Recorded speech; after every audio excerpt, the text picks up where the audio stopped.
Yeah, that one's a little bit easier. Wisconsin is a state divided. As Shakespeare might say, to recall or not to recall, that is the question. And in the middle is this man, Scott Walker, hero or villain. Voters seem evenly split, and Walker is ready for the fight. I don't plan on losing. I'm going to run a campaign to win. I'm hoping I get the truth out and ultimately convince enough voters in the state to honor me with their vote again like they did in 2010. But I'm not afraid to lose. At issue is Walker's attempt to rein in spending and repair a $3.6 billion budget deficit. His bill passed, but it caused liberal protesters to storm the Capitol with frustration because it effectively took away the ability for most public unions to bargain collectively, and it forced state workers to contribute more to their pensions and health care costs. But Walker says an out-of-control budget requires tough choices and courage.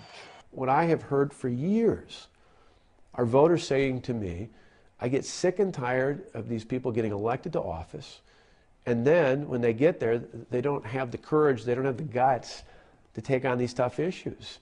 And I think people are hungry for leadership. Now liberals are hungry to see him gone. They accuse him of union busting, being a bully, and forcing a deeply conservative agenda on a moderate state. Scott Walker has taken us way too far to the right. Graham Zielinski with the Wisconsin Democratic Party helped organize the recall.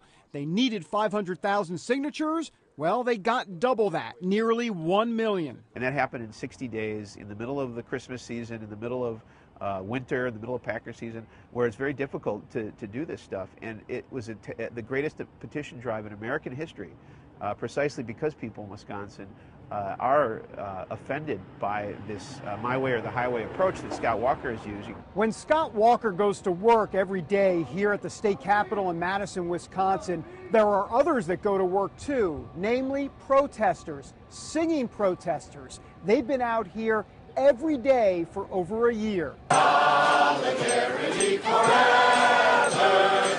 Solidarity forever! In liberal Madison, this solidarity sing-along is like being at a modern-day Woodstock.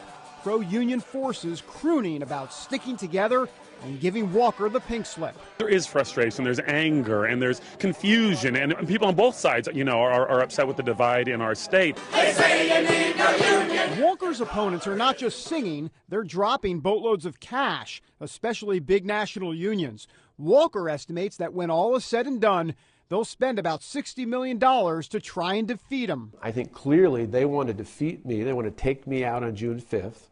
I may be anti-big government union bosses, because I think in the past, one of our problems has been is that they've been the ones calling the shots instead of the hardworking taxpayers of the state of Wisconsin. I put the power back in the hands of the taxpayers. Walker is also accumulating a significant war chest, and it's not just coming from voters in Wisconsin. People from all over the country are donating. This is shaping up as a major ideological battle. And I think it's a reflection that no matter what the level, that people understand what's at stake and they understand what's really our opposition. That's why the Tea Party is heavily involved in fighting the recall. Ross Brown, who is with a group known as We the People of the Republic, helped create a database that shows who signed the recall petition. Turns out that local TV news anchors and judges actually signed it. Brown's main goal was to make this a transparent process, but he also says the rap against Walker as a Tea Party-type governor who doesn't care about people is all wrong. We're debating as a nation what is the appropriate function of government. As a Tea Partier, I can be accused of many things, but believe it or not, I don't want to see people out dying in the streets. The topic of conversation now centers on jobs and whether Walker has actually been an effective governor. As you might imagine, in this divided state, both sides say they have the numbers on their side. Under Walker, the unemployment rate is down from a year ago, 6.8% this March compared to 7.6% last March. And in the first 2 months of this year, Wisconsin started gaining jobs, roughly 20,000.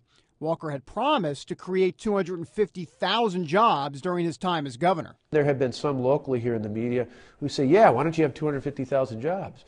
It was 250,000 jobs by 2015. What we did was turn things around. 2008, 2009, 2010, we lost 150,000 private sector jobs. In 2011, we leveled that off, and now We're in a progressive increase the last 2 months. However, in March, the job numbers took another dip. The state lost more than 4,000 private sector jobs, while most states were gaining, giving his critics more ammunition. Look, Scott Walker has done a really weird and neat trick, which we don't like, which is that he's managed to keep Wisconsin losing or negative jobs while the rest of the nation has been adding jobs. Voters will ultimately decide Walker's fate, and their calculation won't be just about job creation. It will boil down to whether they see him as a governor who had the courage to tackle tough budget issues and stand up to the unions, or as a hard-charging ideologue who overstepped his authority. I think it is one of those tipping points, not just here in Wisconsin, but in America, where we say, who's really in charge? We want people who stand up with the hardworking taxpayers and make decisions at the local and the state level by people who are duly elected by the citizens of that jurisdiction? Or do we want a handful of big government union bosses continue to call the shots? And that, to me, is really what it's about. But what if he's recalled? I think it sets aside any sort of courage in American politics for at least a decade, if not a generation. And that's why I say all the time, that's why we can't fail. But you can be sure a lot of people are hoping he fails. Yet Walker stays steady. As a preacher's kid and with a deep belief in Jesus, he knows God's got it all under control no matter what happens. All this is just a temporary thing, and God's got a plan for us that who knows where it might be, even beyond just serving as governor of this state. But if we stay true to that, there's always comfort, and God's grace is abundant no matter what you do. David Brody, CBN News in Madison, Wisconsin.